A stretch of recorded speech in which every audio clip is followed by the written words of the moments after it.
انا شخصيا شايفه ان اهم حاجه في اي عرض مسرحي الكواليس طبعا. اهم حاجه في اي عرض مسرحي ان الكل يبقى شايف ان كل ابطال، مفيش حد بطل بعينه. كل حاجه مكمله حاجه. في كاريزما رهيبه للبنات للولاد كلكم بسم الله ما شاء الله. والله العظيم مش بجامل، اقسم بالله انا مش بجامل وكنت بضحك من قلبي. ويمكن انا كنت قاعده كان باين انا والا انا ضحيه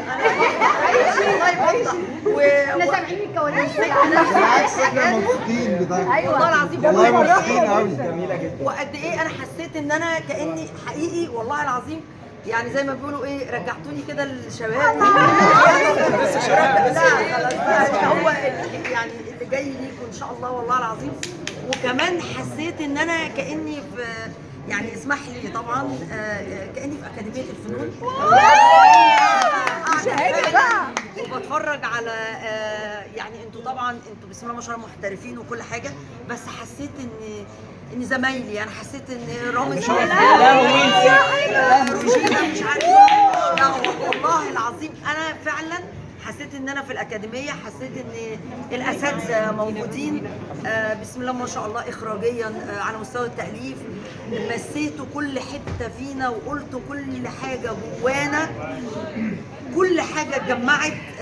كل اللي انا بفكر فيه وانا جايه لكم، الحياه، مشاغل الحياه، الدنيا، البيت، الشارع، المدارس، الدنيا، كل حاجه كل حاجه في بلدنا انا حسيتها على خشبه المسرح.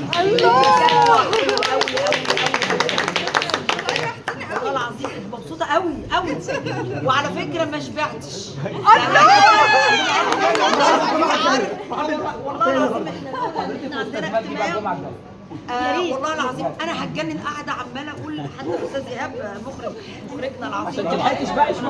والله عماله اقول له كان نفسي مجدي كان هيتبسط قوي قوي قوي، لان مجدي والله في المكان برضه والله هنا والله العظيم يا ريت يا رب ما يكون هيفرق معانا جدا جدا. نفسنا بجد. انتوا قالوا عارفين لهم هتفق مع المنتج. ايوه هتفق مع المنتج بتاعي. انا حتى ابني، حتى يعني عادل ابني والكوره والمشاهد انا شفتها في العرض. انا شفت كل حاجه في حياتي في العرض. كل حاجه انتم مجسدينها وكل حاجه انتم بتتكلموا عنها هي من جوانا. وانا احبكم قوي قوي. ربنا يخليك. بسم الله ما شاء الله. بحبك من زمان فعلا.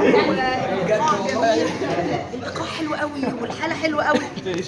وعايزه اقول لك على حاجه، يعني يمكن باقل الامكانيات، يعني ربنا طبعا يكرمكم، بس باقل الامكانيات انا كاني شفت ديكور، كاني شفت استعراضات، انا شفت كل حاجه.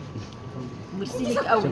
انا بجد بشكرك وبشكرك على زي ما بيقولوا كده ايه، اصل انت كده انت بطل انك تنتج وتخرج وتمثل وتجمع لنا كل الكوكبه الحلوه الجميله دي. مايكل ده اب لينا، مش بس مخرج.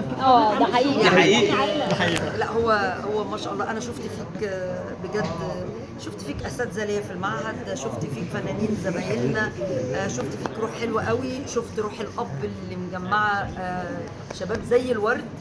والله العظيم ربنا هيكرمكم اخر يا رب يا رب ان شاء الله. وكفايه ان انا نفسيا اديتوني طاقه ايجابيه رهيبه.